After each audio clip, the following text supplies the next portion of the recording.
So it's a Sunday evening, you are in your house, enjoying the cool evening breeze with your family, and all of a sudden you begin to hear bangings on your door. It's the police, and they say they are here to search your premises. Welcome to this edition of Amebo Barrister, where we will together look at the powers of the police to search and the conditions they must meet for them to carry out the search on your premises or anywhere else. Now, the police is that agent of the state that is empowered by law to carry out functions which are primarily centered around maintaining peace and order in the society. Their powers are clearly spelled out and provided for by the Police Act. Sections 48 to 59 of the Nigerian Police Act provide the police with the power to carry out a search, whether it be of a building, residential or not, or of a person, or even of a vehicle. Now, the law goes on to state the conditions and preconditions that must be in place for a search to take place. Now, Section 48 of the Police Act states that the police can search when authorized by law, you can go into a premise, you can stop a moving vehicle, you can even stop a person and search you, as long as it's authorized by law. When a police officer searches, he's searching for something, and the law empowers him, when he finds that thing or anything connected with it, to seize such an item. Now, he is allowed to even arrest anybody on the premises where he finds such item, which we would call an exhibit in the police station. Now, it must be understood that while carrying out a search, the police is not allowed to violate human rights in any way. Now, Section 49 provides for the power to stop and search.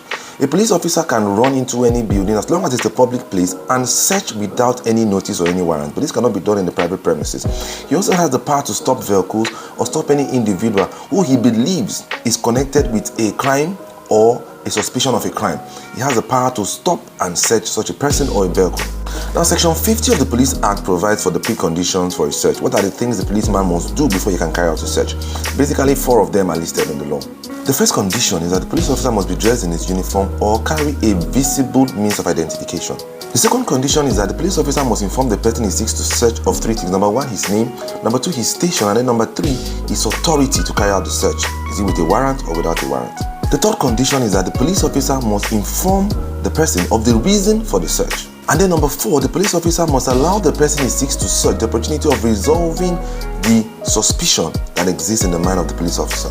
Now, in carrying out the search by Section 51 of the law, the police cannot go into embarrassing the person they seek to search or making the person go through such humane or inhumane conditions, rather.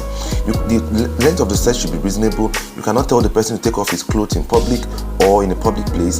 It should be reasonable. When dealing with an arrested person, the police is allowed to search him and retrieve from him any item which he thinks will be needed as an exhibit or proceed of crime, or which he fears that the arrested person might use to escape or even intends to use in committing another crime. The law says that the police officer can search the man, take those items from him, and keep them safely, having taken due inventory of those items. It is true that the police is allowed to carry out a search where there is reasonable suspicion of the commission of a crime. If you look at Section 54 of the law, it says that where there is no reasonable suspicion, the police cannot go conduct a search.